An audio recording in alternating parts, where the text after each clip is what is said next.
Design is all around us and influences everything we do.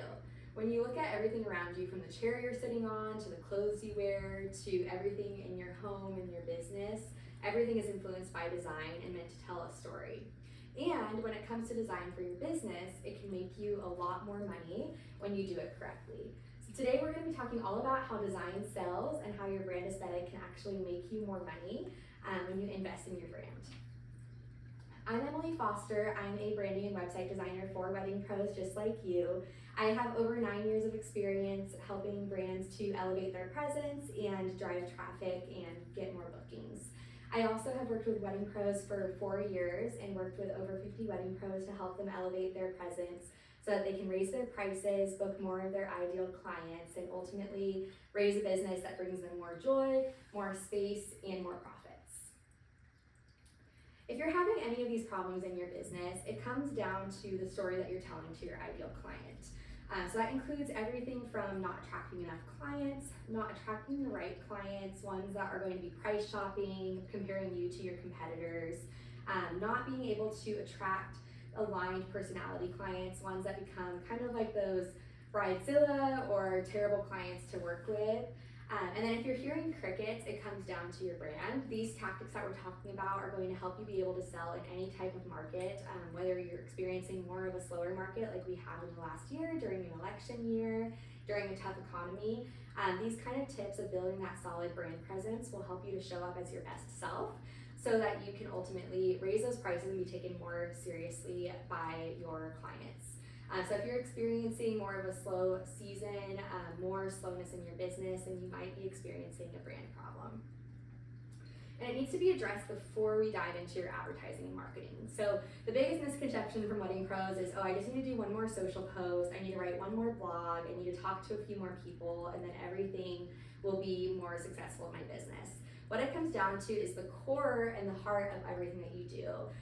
Leaning into the brand and the storytelling that you're putting behind those efforts. And if you don't nail this at the beginning, then all of that effort, all of the time and money spent on your advertising and marketing is really just going to be money down the drain. So it's easy to think that your brand doesn't matter because we don't talk about it quite as much as marketing trends or advertising trends. But let's go into some fun comparisons in the world that surrounds us. So keep in mind, all of these brands are professionally designed.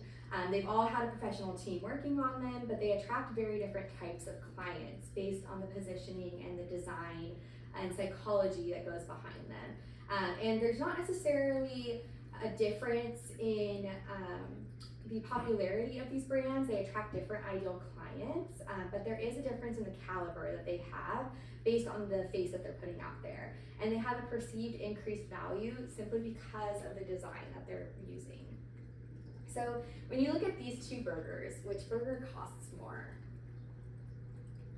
If you are in the US, which I think most of you are, but I know there's some UK people in the audience, then you know Red Robin is kind of a slightly higher caliber than McDonald's. There are two different tiers of a burger. And when you look at them, they actually use the same brand colors. They have a similar kind of product. And in some ways, they might sometimes attract the same kind of client.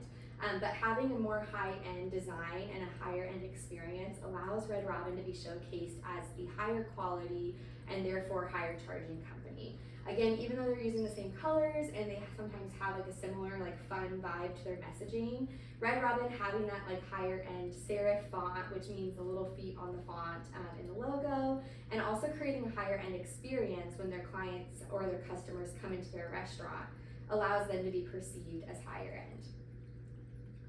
Okay, which shampoo brand costs more?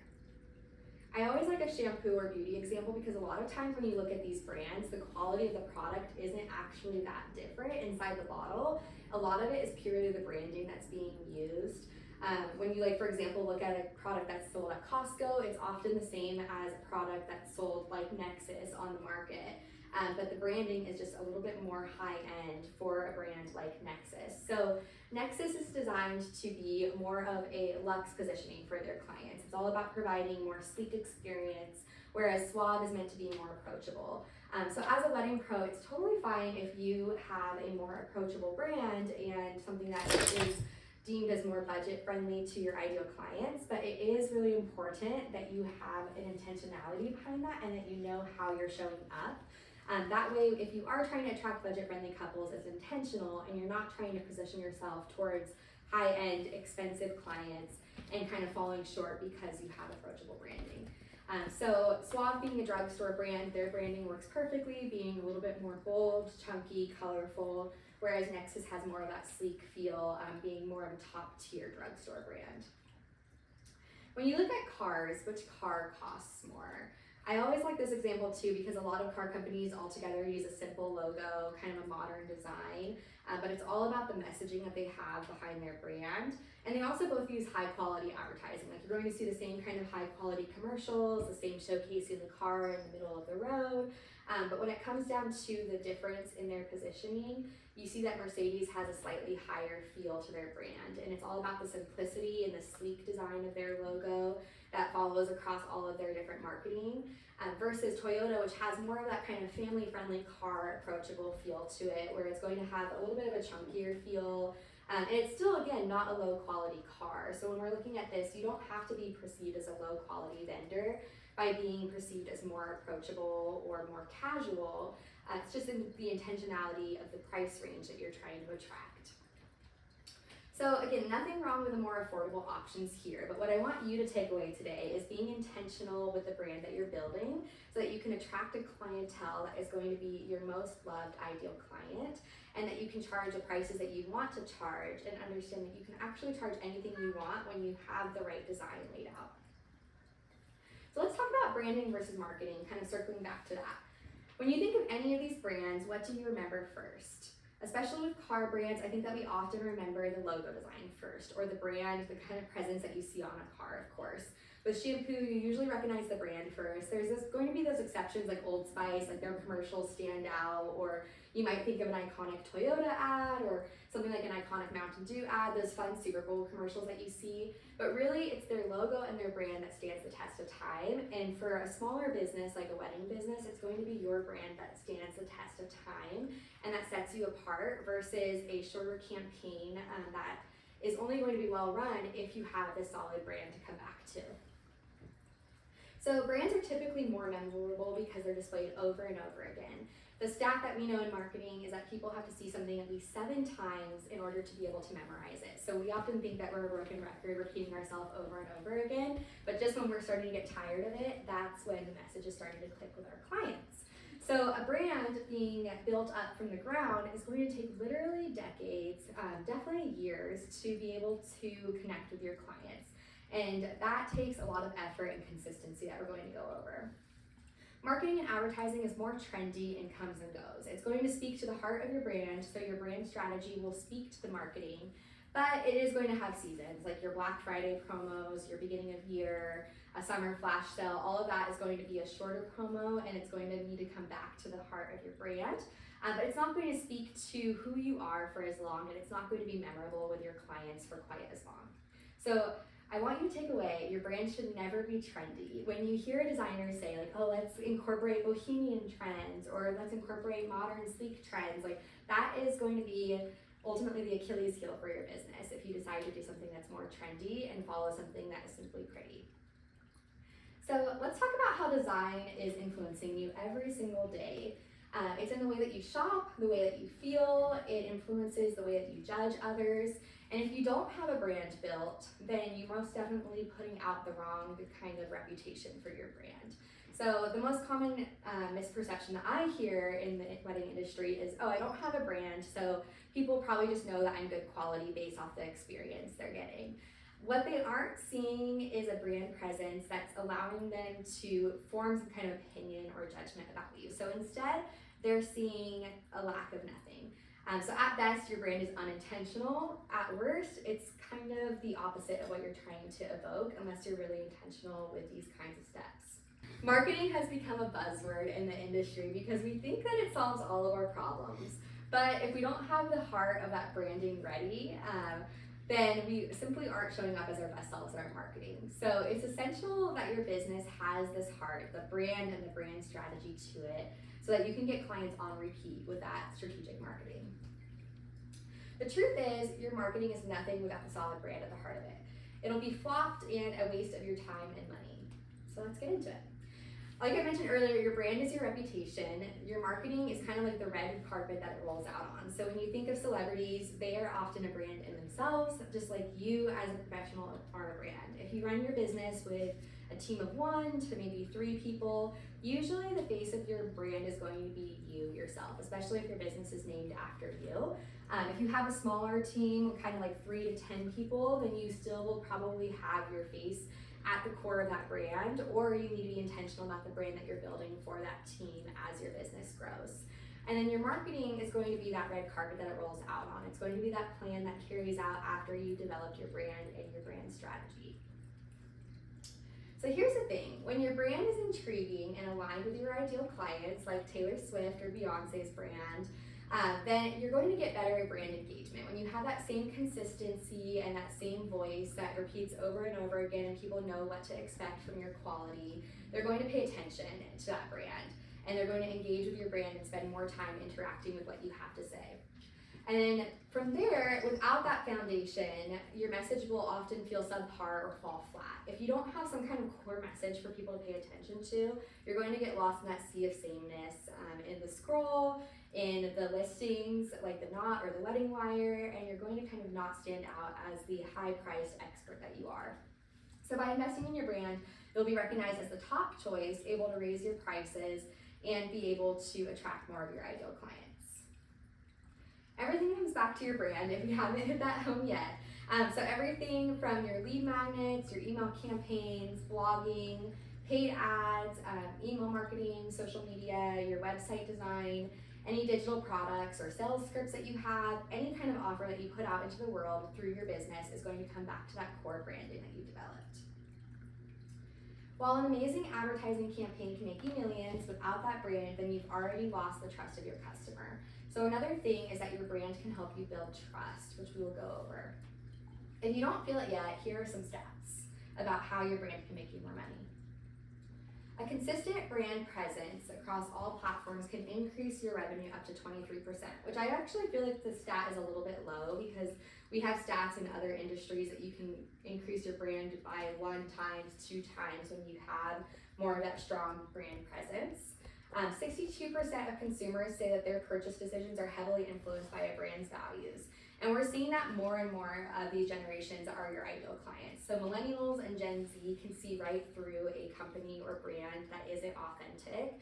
We see it all the time when it comes to brand values like sustainability, inclusivity. If you are falling short in the message that you're putting out there and you're not following that up with the product or service that you provide, millennials and Gen Z notice that, and they notice that in their wedding vendors. They're constantly scouring reviews, they're scouring your website, they're looking at your past work, trying to make sure that what you are saying through your branding is up to par with the truth behind your business. And 94% of consumers say they recommend brands that they have an emotional connection with. It comes back to getting to know the heart of your story and that person behind the brand. They want to know the photographer or the videographer or the wedding planner that runs your business. They don't want to work with a faceless company that feels corporate or unreachable, especially during this really emotional connection in their lives. Some perks of having an established brand design are that it builds your confidence. This is the #1 result that we see for our clients right away after we launch their brands. They feel more confident showing up, sending their business cards out to people, sending their URL to people. They feel confident getting on social media and marketing regularly, kind of coming back to the value of marketing tying into your brand strategy. Selling also becomes easier because what you're putting out there and what your clients are seeing first when they first come across you in the wild actually matches up with the service that you're providing. And your marketing is easier, like I mentioned earlier. It's easier to brainstorm ideas because you know the message that you're trying to get across to your clients. You understand who those ideal clients are, and you aren't racking your brain just throwing spaghetti at the wall over and over. It also helps you to stay consistent over time. So we'll get into some design aesthetics of how you can be consistent over the years building a solid brand. But it helps you to be able to grow your team and have that consistent message over time. And with the right strategy and design choices, you can also position yourself as higher end. Being in the luxury industry and being in the wedding industry allows you to really have no cap on the kind of prices that you can charge. Like, it's true that you can charge anywhere from $100 to $1 million for your services, and the branding that the higher end vendors have really showcases the work and the dedication that they've put into being able to charge that amount to their clients. So how do we build a brand that makes you more money? There's 5 qualities of a high quality brand that I think ties across industry, but especially in the wedding industry, that helps you to build a timeless, high quality brand. So one of them is timeless, having that kind of feel that is going to span across years. A unique feel, you're going to stand out of the sea of sameness. A strategic feel, and then being consistent and memorable with your clients. So when it comes to being timeless, this is one of the marks that I think a lot of brands miss because they fall into trends like being boho or being sleek and modern or having pink incorporated because pink is Pantone's color of the year. And really what it comes down to is building a brand that is going to stand the test of time and not feel old and dusty or hipster like 3 years down the road. So when you think of a timeless brand, think brands like Chanel, Ralph Lauren, Mercedes, Rolex, Marc Jacobs, Mac, Apple, Nike, Adidas. All of these brands have a timeless feel, and if you look at ads from the 80s, they kind of approach their clients in a different way than they do now, but the brand itself and the quality of their product has stayed the same. So all of these are also different styles. So when we're talking about timeless, we don't need to shove ourselves into a box of being black and white and simple. We don't need to also shove ourselves into a box of being pastel and having calligraphy incorporated in our brands because the wedding industry tells us to do that. Instead, we can focus on having a high quality brand that isn't falling into those trends of the current year when we develop the brand. The next one is unique. So a high quality brand needs to have a unique feel to it, especially your logo. When you think of logos like that of Amazon or FedEx, they have a deeper meaning behind the logo. So it's more than just a typed out name. Instead, it's actually some kind of icon or representation that has another feel for their business. So FedEx is one of the best examples for that because you see this arrow as part of their E and X in their logo. It's meant to signify moving forward and always getting you your things on time and having efficiency in their business. Or if you look at the Amazon logo, they have the little like smiley face arrow that points from A to Z. They created that originally to say that they have everything under the sun and in the alphabet from A to Z that you could need.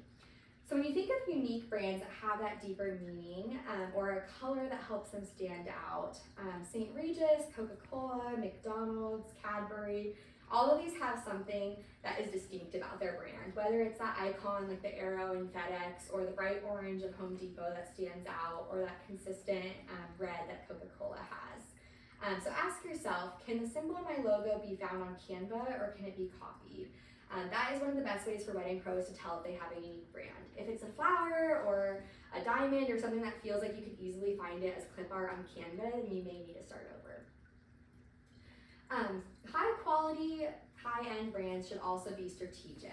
So they need to speak to your ideal clients and your goals, and they need to be hyper clear about who they're reaching and appeal to them through the strategy that you developed. So we always start branding off with brand strategy, getting to know your ideal client, your marketing position, your pricing strategy, your unique selling proposition. You should dive into who you're actually speaking to before you develop the brand, and that's how we differentiate you with unique branding. So if you take a look at these skincare brands, you can see that they all have a different feel. They all feel really like on caliber with the same kind of client that they would attract, but they're attracting different types of clients. So Drunk Elephant is usually attracting a more fun, youthful kind of client, whereas you might see other skincare brands having more of a sleek, luxury, kind of elegant feel. But they're all charging pretty similar prices in the market. They just have a different strategy for how and who they're speaking to. So ask yourself to develop your strategic brand. Do I stand out from my competitors but feel on par with the quality that they're offering? So do you have something unique to speak to in your business, yet you still feel like you're high quality? And a good way to look at this is if you have a brand that feels like way more masculine, like maybe it feels like a mechanic brand or something, and it's not on par with the quality of those competitors that you have around you, then that's a sign that you're not being as strategic and elevating yourself with the positioning in the industry. But if you do have a brand that's more colorful or more bold than your competitors, but still aligns with that feel of the clients that you're attracting, then that's a sign that you're being strategic. Next is consistency. So this is the quality of a high-end brand that gets tiresome to ourselves. We drive ourselves crazy because we're always doing the same thing over and over. We're repeating the same language, we're showing the same colors, and it feels boring because we as creative-minded people in the industry love to try new things, but in reality, to build a high-end, recognizable brand over time, consistency is key. So when you look at brands like Starbucks or Coca-Cola, you see over the years they've had a different feel to their brand. Like the same feel, but a slightly different design to their cans and their bottles over time. And it's that consistency, that use of the red and white, and that use of the different clean bottles and cans that has allowed them to show up time and time again and be recognizable among their ideal clients. Some other brands that do this well are Disney. You always see the same Mickey Mouse ears over and over again, the golden arches of McDonald's.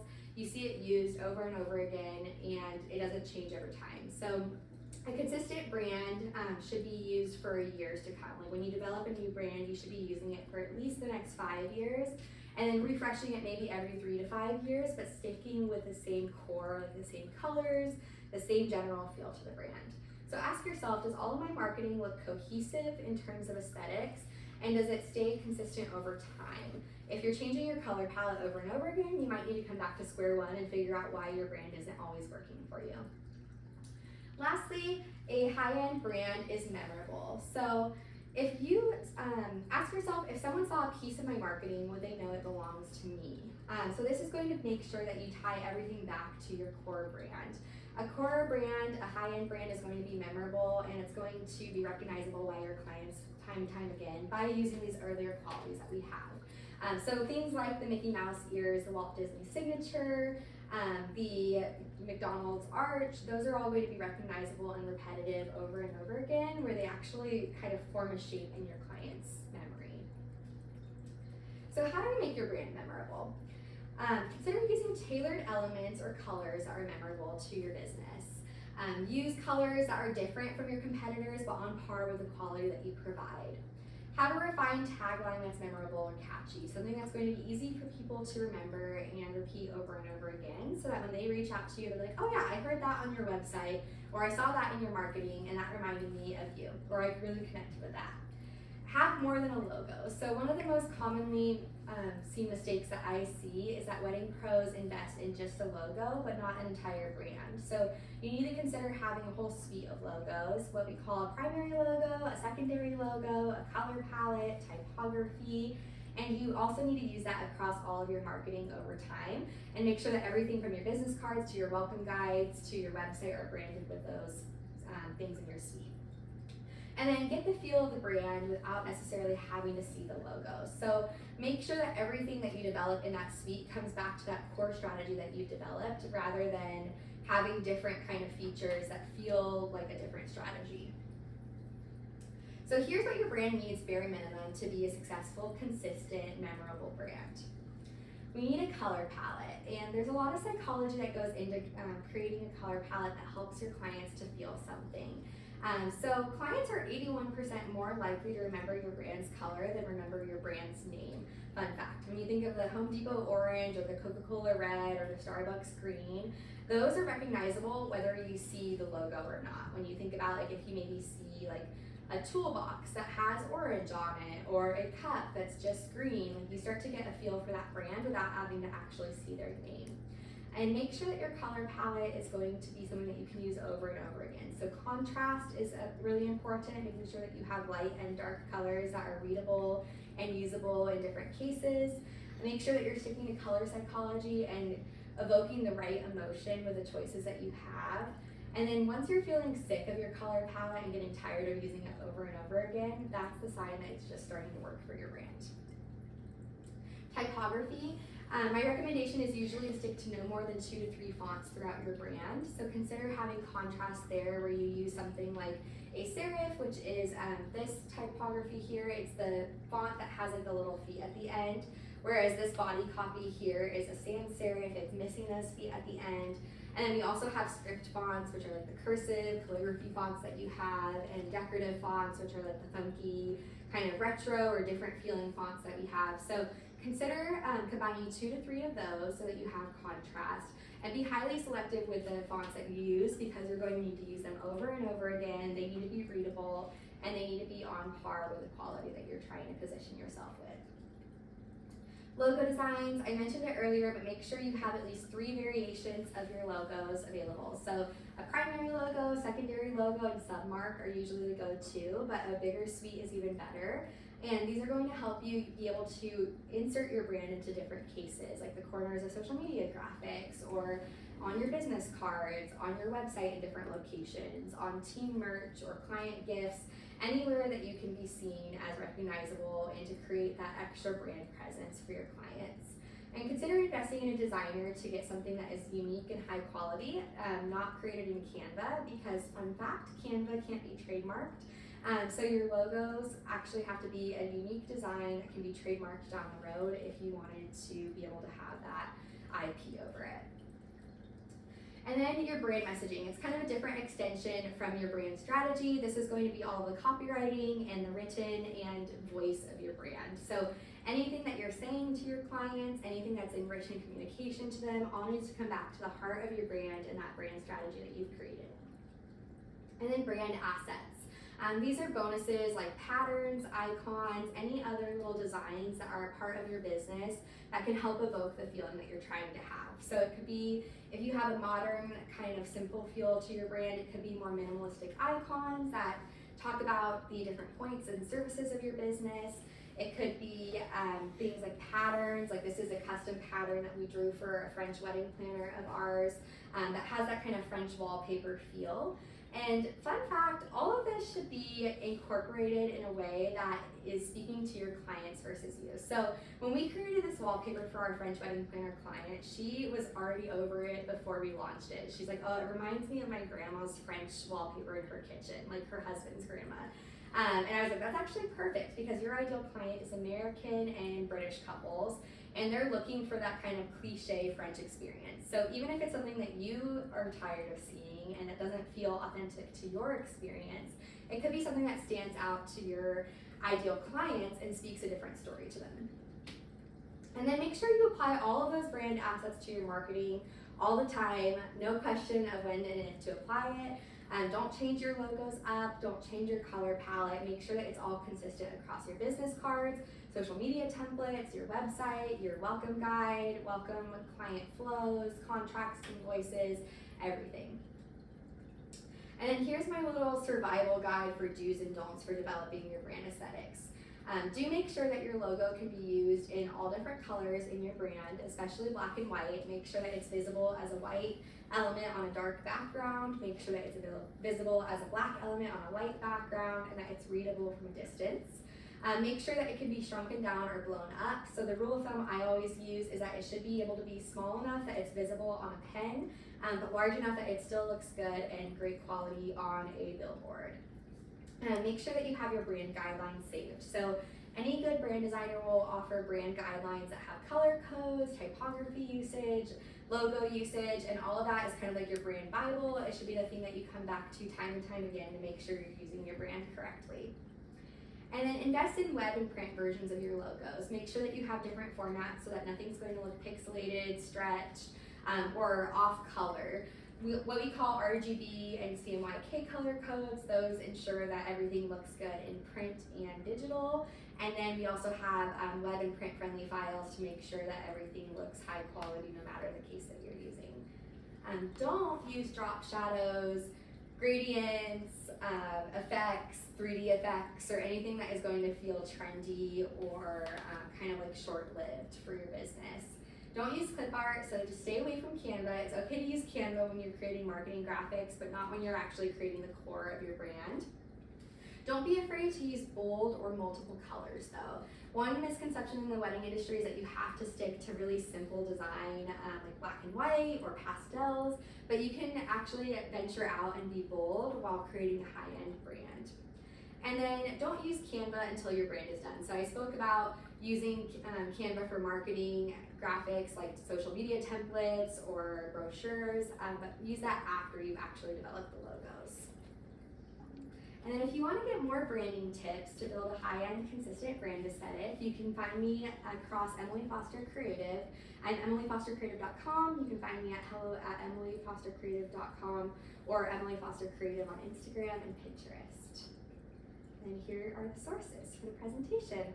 Does anyone have questions? Yeah, Taylor. Can you tell me about how color psychology makes a difference in our branding, so like websites and stuff?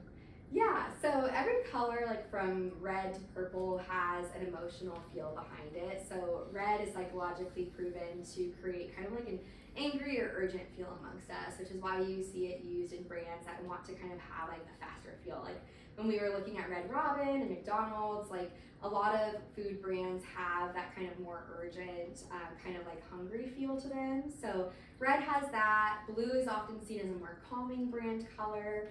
So digging into the color psychology can help you figure out how you're appealing to your clients, and being selective with those colors helps you to be able to be perceived differently than your competitors. Thank you so much for coming.